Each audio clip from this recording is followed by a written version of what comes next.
Imagine a time when the Witch King of Angmar was not a figure of terror, but a noble human with dreams and aspirations.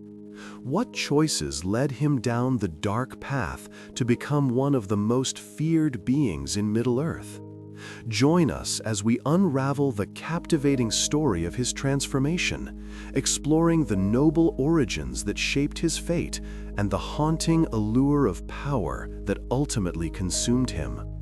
Before we continue further, if you could take a moment to like this video and subscribe to the channel, it would mean the world and help us share more tales of Arda. Now, let's return to the story. In the deep histories of the Second Age, when Númenor still stood proud and the kingdoms of men rose in splendor, there lived a man whose name is now lost to time. He bore the dignity of kingship, a lineage steeped in wisdom and valor.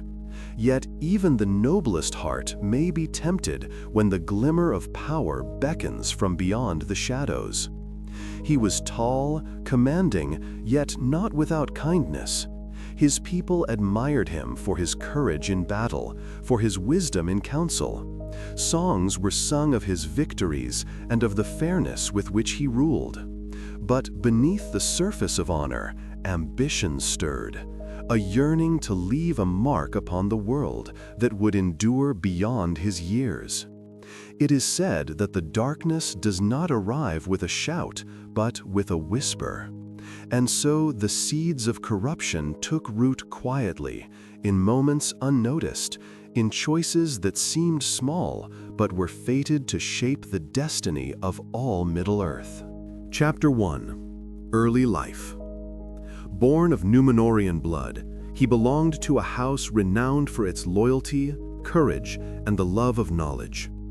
He walked the gardens of his father's hall, where fountains sparkled under the sun, and the scent of blooming flowers mingled with the laughter of kin. Those days were filled with promise, and yet, even in youth, he displayed a hunger for understanding that set him apart from his peers. He trained in the arts of war, learning the discipline of sword and shield, but his mind was equally drawn to lore and the histories of the world. Elders spoke of his aptitude for strategy, for seeing the patterns of men and the threads of fate entwined around kingdoms and kings alike. Some whispered, admiringly, that his mind was a treasure greater than any sword he bore. But life in Númenor, and later in Middle-earth, was not merely a tapestry of peace. The world was changing. The shadow of Sauron had begun to stretch across the lands, subtle at first, alluring in promises of knowledge, power, and the chance to protect what was dear. Our nobleman, as yet uncorrupted, heard these whispers in secret. He was not blind to the plight of men. He saw kingdoms falter under jealousy, greed, and envy. And so, in his heart, a question grew. How could a leader shield his people from the tide of darkness that threatened to engulf them all? In striving to answer this, he made choices that would gradually pull him closer to Sauron's insidious influence. In council halls, he debated tirelessly, seeking strategies to safeguard his people. In private, he pondered the limitations of mortal men, the fleeting nature of glory, and the cruel hand of fate that spared some and doomed others. He began to desire a power that could truly alter the course of history, a power that promised certainty in a world so uncertain. Yet, there was a beauty to him, even in these early years, a sense of honor, a measure of humility, and a loyalty that, had circumstances been different, might have defined his legacy. He was not yet the Witch King. He was a man who might have been remembered among the greatest of Númenor's heirs, a protector and a sage. But ambition, as it often does, waited. It watched, whispering, and in the darkness beyond the world's edges, Sauron waited as well. Chapter 2. The Allure of Power. The world of men is a world of fleeting triumphs, where kingdoms rise only to fall, and the valor of heroes is too often swallowed by the passage of years. Our nobleman, now a young lord of renown, could not help but notice the fragility of all he held dear. He saw cities crumble under the weight of war, alliances shattered by mistrust, and the innocent caught between the blades of ambition. And in this vision, the shadow of a greater power began to call to him, subtle yet irresistible. It was Sauron, the Dark Lord of Mordor, who first extended a hand cloaked in deceit, not with fire and malice, but with promises carefully measured. Knowledge beyond the ken of any man, the means to protect his people, the ability to shape fate itself. Why let the weak decide the fate of kingdoms, Sauron seemed to whisper in the mind of the young lord, when you possess the strength to guide them? The nobleman wrestled with these temptations in private, pacing the stone corridors of his ancestral hall. His thoughts were heavy with both hope and dread. Is it not my duty to preserve life, to guard my people against ruin? He murmured. If power can prevent suffering, can it be wrong to seek it? Yet there was fear in his heart, a shadow he could not banish. He knew well the tales of Númenor, of kings who fell from greatness, of heroes corrupted by the promise of dominion. He remembered the warnings of his tutors, the elders who had seen the ages turn and understood that the allure of power is rarely benign. Power is a mirror, one had said. It reflects what lies within. Look too long, and you may find yourself staring into a face you do not recognize. And still, he was drawn. For in the rings of power, forged in secrecy and shadow, there lay a promise that no sword or counsel could provide, the chance to shape the very fate of men, to command destiny itself. When the One Ring was first spoken of in hushed tones, he listened. He imagined its weight in his hand, the threads of history bending to his will. Yet, even in this imagining, doubt clawed at him. Could a man remain noble while wielding such dominion? Could honor survive the seduction of absolute control? He confided, reluctantly, in the closest of companions, men who had shared his victories and dreams. I see a future, he said, voice low and urgent, where our lands do not tremble before the folly of kings and the greed of neighbors. Yet, to reach it, I fear the cost may be greater than I can bear. Beware, one friend replied, eyes shadowed with worry, for there is a path where even the noblest heart becomes a tyrant. We have seen it in tales, in old songs. The hands that seek to hold the world are often the same that crush it. The young lord nodded, torn between ambition and conscience. And yet Sauron's whisper never ceased. In dreams, in quiet moments of reflection, it lured him. You would not be the first to seek greatness, the shadow seemed to promise, but you could be the greatest of all. And so began the slow unraveling. Each small compromise, each secret counsel, each moment of temptation met and resisted, or sometimes just barely, brought him closer to a darkness he did not yet recognize as inevitable. It was not a sudden fall, but a gradual bending of will, the shaping of a soul for a destiny far darker than he ever imagined. He studied strategy, history, and lore with new intensity, not merely for wisdom, but to understand how to command the fates of men. He debated with scholars and sages, testing ideas, learning the subtle art of persuasion and manipulation. In every choice, a tension grew, the noble desire to protect his people versus the intoxicating lure of control. And in every quiet hour, Sauron's voice whispered possibilities too potent to ignore. By the time he first heard of the 9 rings bestowed upon mortal lords, he was already standing at the edge of a precipice. The gifts promised immortality, unyielding authority, the bending of men's wills. And the noble lord, already swayed by ambition and burdened by the desire to shield his people from chaos, reached out. He did not yet know that in reaching, he would grasp the beginning of his undoing. Chapter 3: Transformation into the Witch King. Night fell over the halls of his kingdom, yet the young lord could not sleep. Candlelight flickered across the walls lined with tapestries of past glories, the scent of burning wax mingling with the cold stone air. He walked alone, his thoughts a tangle of honor, fear, and desire.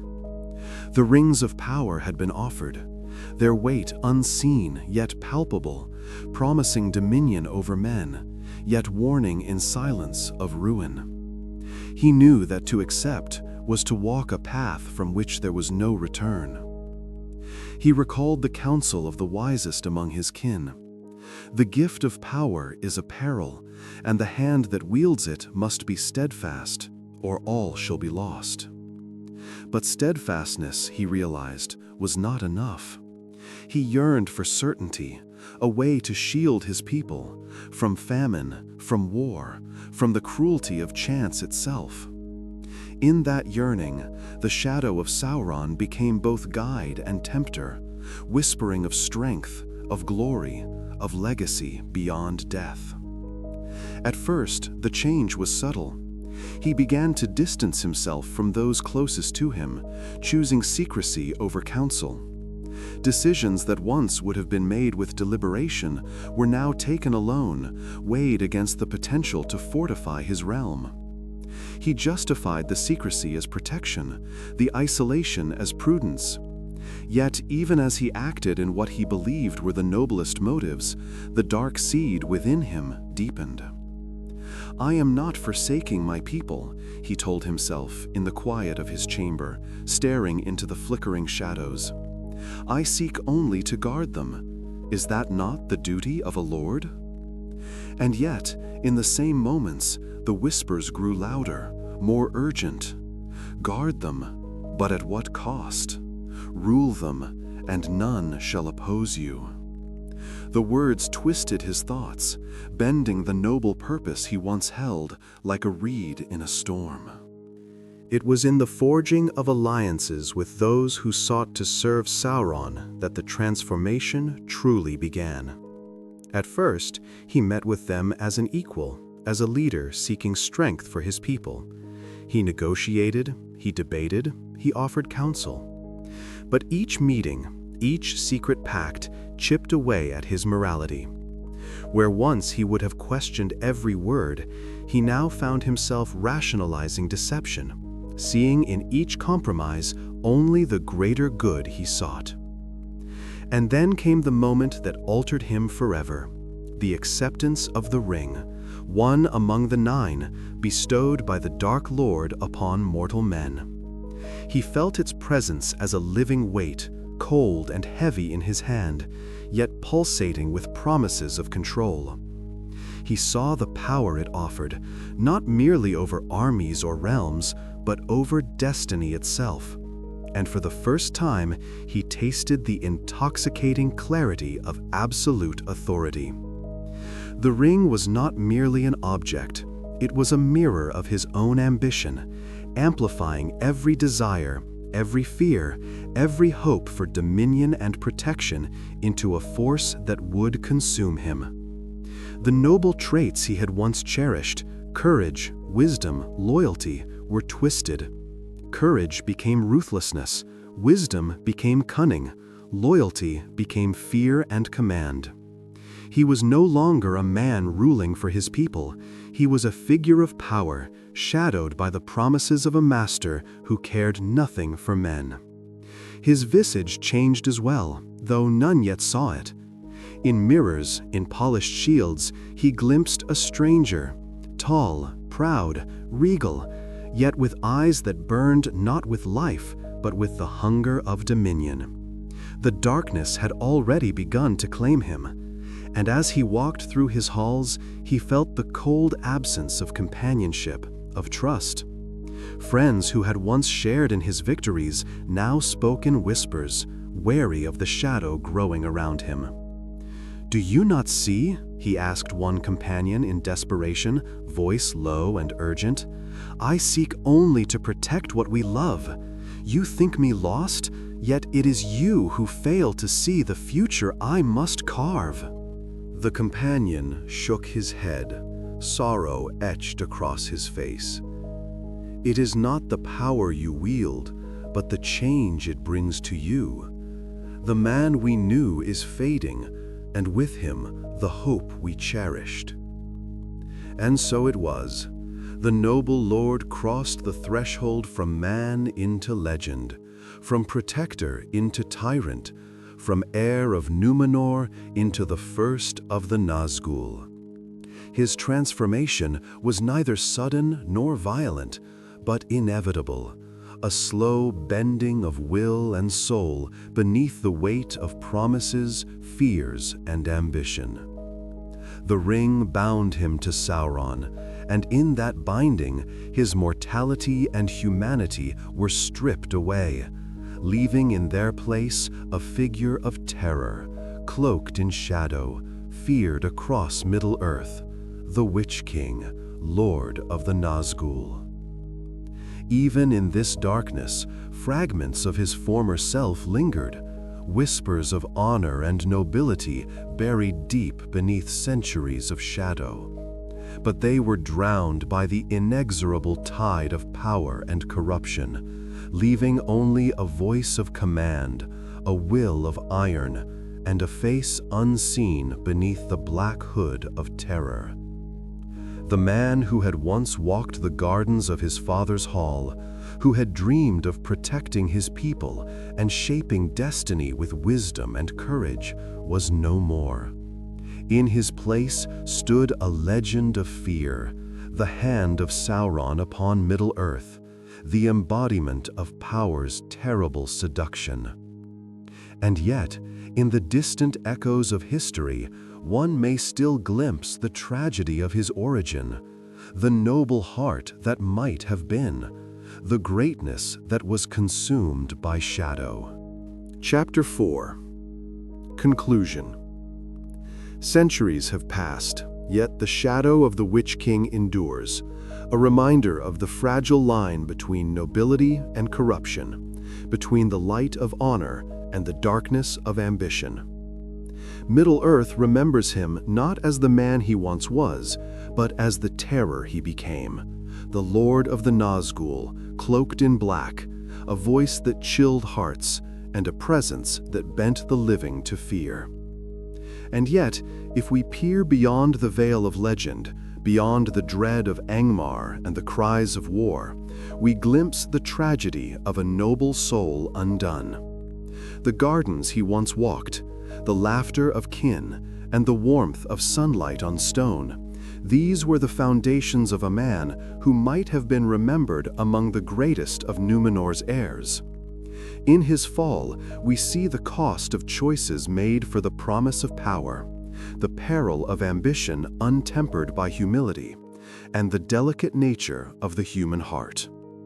History tells us that even the mightiest can falter, that even the noblest can be swayed by whispers in the shadows.